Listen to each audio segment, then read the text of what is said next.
Afternoon. Today is May 11th, 2025, and we're lucky to have this young lady here to be interviewed, and she's going to talk about those pictures behind her. It's about Colonel Wendell Sanders, and if you look at him, this is a lot about the Enola Gay. We have a B-29 here at the Evansville Wartime Museum. The B-29 is one of two flying, the one's named Doc. So introduce yourself, ma'am. My name is Peggy Sanders Loftin. I was born in Hays, Kansas. My dad was career Air Force for 30 years. I pretty much grew up in the Midwest, Kansas, Nebraska, Oklahoma, and Texas. A brief stint in Montgomery, Alabama, and then in California for two separate duty tours. Between the two duty tours, my dad was in Vietnam.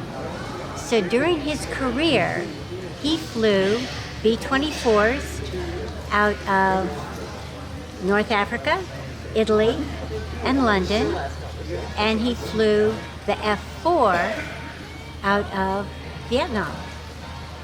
He was 52 when he did that. My dad is absolutely amazing, and as I told someone, I don't ever need an autograph from anyone because I've got my dad's autograph. Okay, and Miss Loftus, Yes. can you tell us, we're going to let you go up and stand around that picture up there and point it out and tell us the significance of that. Well, my dad actually had nothing to do with the B-29s, but these were the planes that dropped the bombs on Hiroshima and Nagasaki.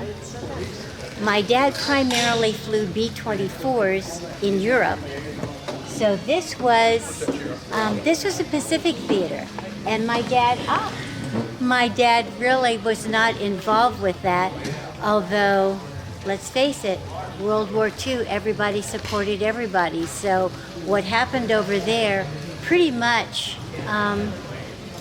brought about the end of the war in the Pacific. And it was a difficult decision for Harry Truman to make.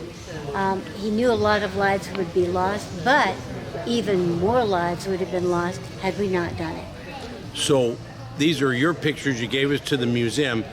Tell us a little bit about why your dad collected those pictures. There's this one says Boxcar, and the other one says Enola Gay. The Boxcar dropped the second bomb, the Enola Gay dropped the first. Did your dad collect these? You know, this is embarrassing now.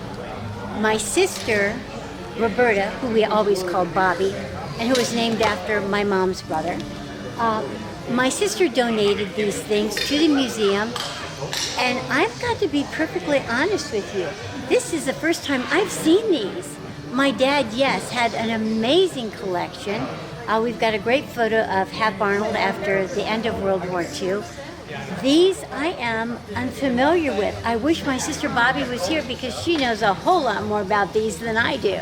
We need a copy of Hap Arnold. Hap Arnold was a head of the Army Air Corps, World War II. Very famous. Very famous. Exactly. So we'd love a photograph of him. Now, walk to the other side and point out Paul Tibbetts there. He's with the Enola Gay, and your sister gave us that picture.